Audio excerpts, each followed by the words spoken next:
வணக்கம் தலைமைகளே. இன்றைக்கு ஆகஸ்ட் மாதம் 11ஆம் தேதி செவ்வாய்க்கிழமை. தலைவர்களின் உயிரை காப்பாற்ற சீக்ரெட் சர்வீஸ், ரகசிய உளவு அமைப்புகள் எந்த அளவுக்கு செயல்படுகின்றன, அவர்களின் எதிரிகளை, இந்த உலகத்தை எப்படி நம்ப வைத்து ஏமாற்றி தலைவர்களை காப்பாற்றுறாங்கன்னு சொல்லி இந்த ஒரு சிறிய பதிவு. இது ஜூலை மாதம் 8ஆம் தேதி நடந்த நிகழ்வு. இன்றைக்கு இது வெளிவந்திருக்கு, வெளி உலகத்திற்கு ரொம்ப ரகசியமாக காப்பாற்றப்பட்ட நிகழ்வு. அமெரிக்க அதிபர் ட்ரம்ப் அவர்கள் துருக்கிக்கு சென்று அந்த சமயத்தில் நேட்டோ மாநாட்டில் கலந்து கொண்டார்.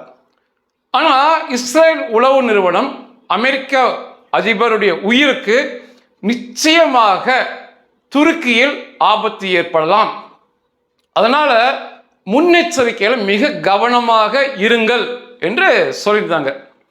அமெரிக்க அதிபர் அங்கே பங்கெடுக்கிறாரு. மேலும் சர்வதேச தலைவர்கள், நேட்டோ தலைவர்கள் வந்தனால மிகப்பெரிய ஒரு பாதுகாப்பை துருக்கி செய்திருந்தது. ஏன்னா அங்கே எந்த வித அசம்பாவிதம் நடந்தாலுமே அது துருக்கிக்கு மாறாத அவப்பெயரை கொடுக்கும். அதனால அந்த பகுதியில் வான் பாதுகாப்பு ஏவுகணைகள், எண்ணற்ற சிறப்பு அதிரடிப்படை வீரர்கள், எண்ணற்ற ஆயுதங்களை குவித்து துருக்கி பாதுகாப்பை வழங்கியிருந்தது. சரி, இப்போ அந்த மாநாடு முடிஞ்சிருச்சு. துருக்கியிலிருந்து அமெரிக்க அதிபர் ட்ரம்ப் அவர்கள் அவருடைய விமானம் மூலமாக இங்கிலாந்துக்கு போகணும். அதுதான் அவருடைய பயண திட்டம். நிச்சயமாக இந்த வழியில் அவர் தாக்கி அழிக்கப்படலாம் ஒருவேளை என்று சொல்லி மிகவும் நம்பப்பட்டது. ஏன்னா துருக்கிக்குள்ள அடிக்கிறது கஷ்டம், துருக்கி அதை தடுத்துருவாங்க. மேலும் துருக்கிக்கும் ஈரானுக்கும் பிரச்சனை வரும்.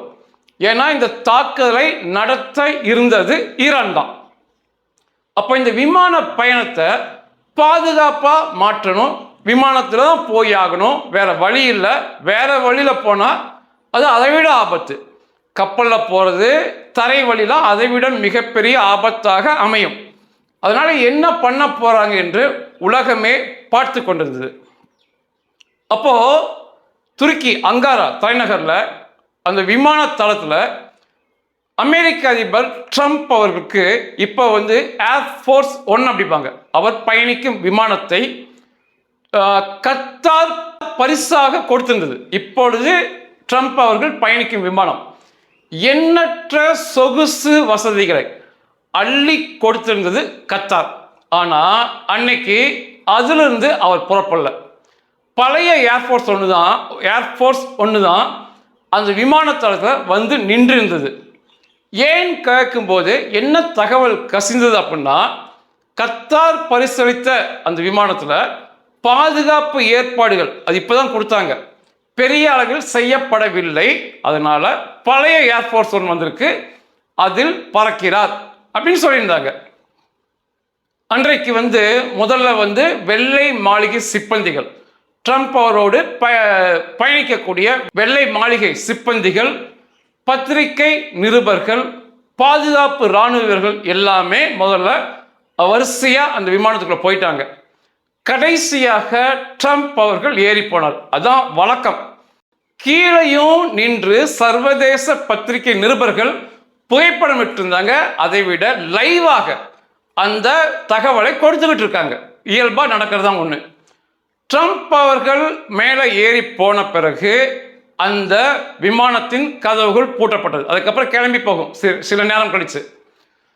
எல்லோருமே ட்ரம்ப் உள்ளே சென்று அமர்ந்திருக்கிறான்னு நினைக்கும் போது ஏறிய கதவுக்கு அந்த பக்கம் கேட்டரிங், அதாவது உணவுகளை வழங்கக்கூடிய ஒரு பெரிய வேன் ஒன்று அந்த பக்கம் கதவை மறைத்து, கதவுக்கு மேலே அந்த கேட்டரிங் வேன் நின்றுச்சு. இது எதுக்கு நிப்பாட்டிருக்காங்கன்னு பார்க்கும்போது உணவுப் பொருளை வழங்குவதற்காக அந்த வேன் அங்கே நிற்குன்னு சொல்லி எல்லாமே சாதாரணமாக நினச்சிக்கிட்டாங்க. ஆனால் பாதுகாப்பு படைவீரர், சீக்ரெட் சர்வீஸ் ஏஜென்ட் ட்ரம்ப்பை ஏறினோடனே அப்படியே அழைத்து கொண்டு போய் அந்த பக்க கதவை திறந்து, அந்த கதவை திறந்து வேனுக்குள்ளே போகிறது தெரியாதது போல அந்த வேனை வந்து நிப்பாட்டியிருந்தாங்க. யாருக்குமே தெரியாம, உள்ள விமானத்துக்குள்ள இருந்தவங்களுக்குமே தெரியாது. அவ்வளோ என்ன, அந்த விமானத்தை ஓட்டிய விமானிக்கும் துணை விமானிக்குமே தெரியாது ட்ரம்ப் அவரை மாற்றியது. அந்த சமையல் வேனுக்குள்ள அவரை ஏற்றி விட்டுட்டு திரும்ப கதவுகளை சாத்தி விட்டு பாதி சீக்கிரம் பாதுகாப்பு படை வீரர்கள் வந்து ட்ரம்ப்புக்கு தனி அறை இருக்கு அந்த விமானத்தில். அந்த விமானத்தில் சென்று அவரை உள்ளே அனுப்பி கதவை சாத்தியது போல ஒரு ஏற்பாட்டை செய்துவிட்டு இந்த விமானம் கிளம்புச்சு.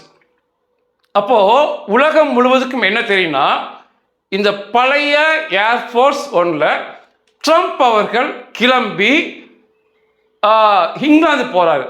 அதுதான் உலகம் முழுவதுக்கும் தெரியும். ஈரானுக்கும் அப்படிப்பட்ட தகவல் தான் போயிருக்கும். ஆனால் அந்த உணவு வேனுக்குள்ள மறைந்து இருந்த ட்ரம்ப் வந்து அதை தாண்டி அதே விமானத்தளத்தில் சற்று தொலைவில் அமெரிக்க இராணுவத்திற்கு சொந்தமான C-32A என்ற விமானம் நிறுத்தி வைக்கப்பட்டிருந்தது. அதுவுமே கிட்டத்தட்ட ஏர்ஃபோர்ஸ் ஒன்று போல மாற்றப்பட்டு அதில் உள்ள வாசகங்களும் அதில் எழுதி வச்சிருந்தாங்க. அந்த C-32A விமானத்துக்கு ட்ரம்ப் அந்த வேனை கொண்டு போய் அங்கேயுமே ரகசியமாக அந்த வேனில் இருந்த ட்ரம்ப்பை கதவு வழியாக யாருக்குமே தெரியாம உள்ள கொண்டு போயிட்டாங்க. சாதாரணமாக கிளம்புற மாதிரி இருக்கணுங்கிறதுனால அமெரிக்காவுடைய போர்க்கால அமைச்சர் பீட் ஹெக்ஸெட் வந்து நடந்து சென்று அந்த C-32 கடைசியாக ஏறின பிறகு அதுவும் கிளம்புச்சு. இப்போ நீங்க பார்க்கும்போது எப்படி தெரியும்னா, 2 விமானங்கள் போது, இரண்டுமே முக்கியமான நபர்கள் அமெரிக்க நபர்கள் பயணம் செய்கிறாங்க. ஒரு விமானத்தில் அமெரிக்காவுடைய போர்க்கால அமைச்சர் போறாரு, இன்னொரு விமானத்தில் ஏர்ஃபோர்ஸ் ஒன்ல அதிபர் ட்ரம்ப் அவர்கள் போகிறார். இப்படிதான் அனைவருக்கும் காட்டப்பட்டது. ஆனால் ட்ரம்ப் அவர்கள் உணவு வழங்கும் லாரியில் ரகசியமாக மாற்றப்பட்டு அங்கிருந்து ரகசியமாக கொண்டு சென்று இராணுவ விமானத்தில் ஏற்றப்பட்டு கொண்டு போனாங்க. 2 விமானத்துக்கும் மிகப்பெரிய அளவு வழியில் பாதுகாப்பு கொடுக்கப்பட்டது. மிக அதிகமாக ஏர்ஃபோர்ஸ் ஒன்றுக்கு பாதுகாப்பு கொடுக்கப்பட்டது. பார்க்கும்போது ஏர்ஃபோர்ஸ் ஒன்று தான் ட்ரம்ப் அவர்கள் போறார் என்பது போல நிஜமாகவே செய்யப்பட்டது. ஏர்ஃபோர்ஸ் ஒன்று விமானி, துணை விமானி, வெள்ளை மாளிகை சிப்பந்திகள் யாருக்குமே தெரியாது. சீக்ரெட் சர்வீஸ் ஏஜென்ட் மட்டுமே வெற்றிகரமாக இதை செய்து காட்டினாங்க. அங்கிருந்து பறந்து சென்ற விமானங்களை இந்த இராணுவ விமானம் C-32A வந்து இங்கிலாந்தில் உள்ள மில்டன் ஹால் என்ற இராணுவத்திற்கு சொந்தமான விமானத்தளத்தில் முதல்ல போய் இந்த இராணுவ விமானம் தான் இறங்குச்சு. இது இறங்கின பிறகு ஒரு 9 நிமிஷம் கழிச்சு அந்த ஏர்ஃபோர்ஸ் 1 வந்து அங்கே இறங்குச்சு.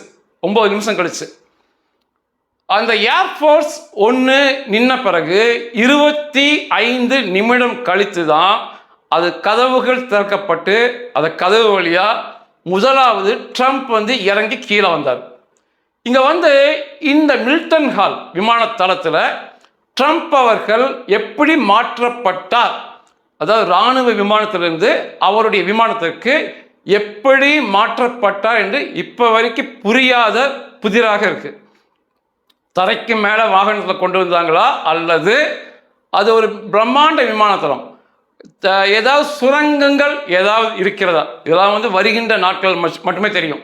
அங்கே மாற்றப்பட்ட நிகழ்வு யாருக்குமே தெரியாது.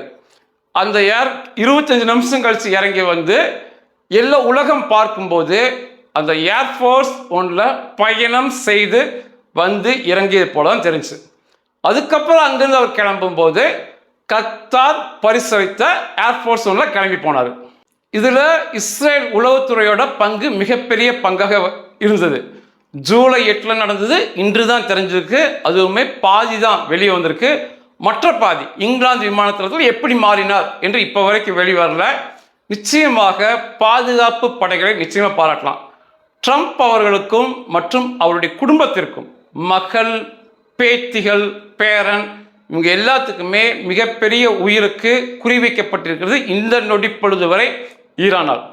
அநேகர் வந்து எனக்கு தெரிஞ்ச வந்து அமெரிக்கா தாக்குதலை குறைப்பதற்கு, ஈரான் மீது குறைப்பதற்கான காரணமாக கூட சொல்லலாம். அமெரிக்கா ஈரானை தாக்காததற்கு ஒரு முக்கிய காரணங்கள் அப்படின்னா அதில் இந்த காரணமும் வரும். உயிர் மீது உள்ள பயம். ஏன்னா அடிக்கடி ட்ரம்ப் வளைகுடா நாடுகளுக்கு போவதை வழக்கமாக வச்சிருப்பார். அடித்தாங்கன்னா மிகப்பெரிய பிரச்சனையாக போயிடும். ஆனாலுமே ஈரான் மீது தாக்குதல் நடத்தாவிட்டாலுமே நிச்சயமாக ட்ரம்ப் மற்றும் குடும்பத்திற்கான அந்த அச்சுறுத்தல் தொடர்ந்து கொண்டே தான் இருக்கும். ஏன்னா ஈரானில் இன்னைக்கு வரைக்கும் என்னால் அந்த குரலை கேட்க முடிகிறது.